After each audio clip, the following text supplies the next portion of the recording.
Congresswoman Nicole Malliotakis. Congresswoman, thank you so much for joining us.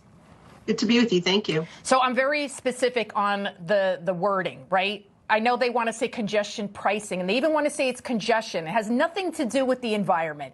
This is all about funding, right? This is all about money. Meantime, they have, what was it, $5.1 billion in unpaid tolls. So instead of actually collecting money from people that owe it, instead of forcing people to actually pay money to go on the subway, to go on the bus, to do all these things, they instead want to tax people to subsidize the MTA, a whole other agency for the buses and trains that they don't even use.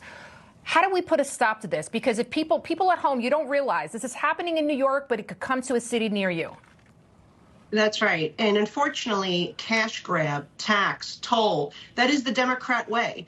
They are always looking to take more money from people, hardworking New Yorkers in this case, instead of actually fixing the issue. The fact that the MTA is a mismanaged, bureaucratic, bloated agency, the governor should be looking to fix it. All their capital projects are billions over budget. They are years over schedule. Why? Because it is a disaster of an agency that has more debt than the majority of states in this country. And so what I would say is instead of trying to hit New Yorkers over the head with a toll, either fix the MTA, or if you feel like you truly need money, take it out of your bloated New York State budget that is double the size the state of Florida, where Florida has millions of more residents. They have increased the state budget about $100 billion over the last decade. It is ludicrous. And now you want to hit us over the head and ask for $9 to drive into another borough in the city in which we live. And for the people I represent,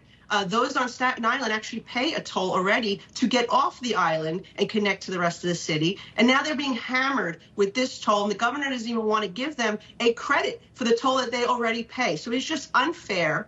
And President Trump does understand, as a New Yorker, how this is going to hurt New York City's economy, that it is going to increase prices for those deliveries, that New Yorkers are going to get crushed with thousands of dollars more a year. Our first responders, nurses, restaurant workers that are come in at all sorts of different hours have to drive. It's just out of control, and people don't realize that it's $9, but it's probably going to be 10. I see in London, it went all the way up to $20, but people that actually live in London, since they want to use that as the model, the people that live in the area don't have to pay the toll. If you have an electric car, you don't have to pay it, because there they actually try to make it about the environment. And yet over time, traffic wasn't even decreased. So this is clearly a cash grab. How concerned are you as to what this could do to the city overall? I mean, people might not take a job where they want to work, or you see office buildings, they're already empty since COVID. There's so many, it's such a domino effect. That's right. And we already have a lot of empty storefronts, a lot of empty office building space following COVID, trying to get this economy back on track. It will increase the cost of goods that are being delivered into our city. It will affect people's decision making. Are they going to come in to see that Broadway show or go to that restaurant if they have to pay this additional fee? And what's worse is that our mayor and our governor is not focusing at the real issue. If you want people to ride our transit system, you need to make it safe. New York City is down thousands, about 7,000 police officers since September 11th, 2001.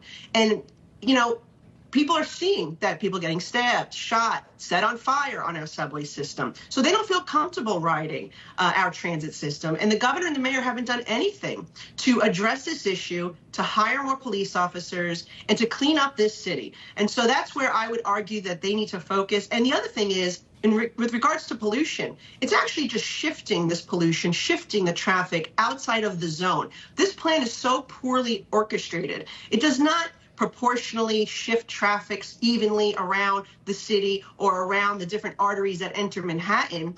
It just simply asks for more money and just shifts it to the outer boroughs. So it really is about money. It has always been about money. They made that very clear when actually it was halted temporarily, that they were going to lose billions of dollars, and that's what they were concerned about, not so much the congestion issue. So again, I hope President Trump does have his administration reversed. I know they're focused on it. I know he's directed his Department of Transportation to look at what his options are, and he can, and I hope he does step in here, because what is happening to the people I represent, Staten Island, Brooklyn, and the people who are around New York City is very unfair. It really is. And again, it could spread like a wildfire throughout the nation. You'll see other big cities adopting this cash grab.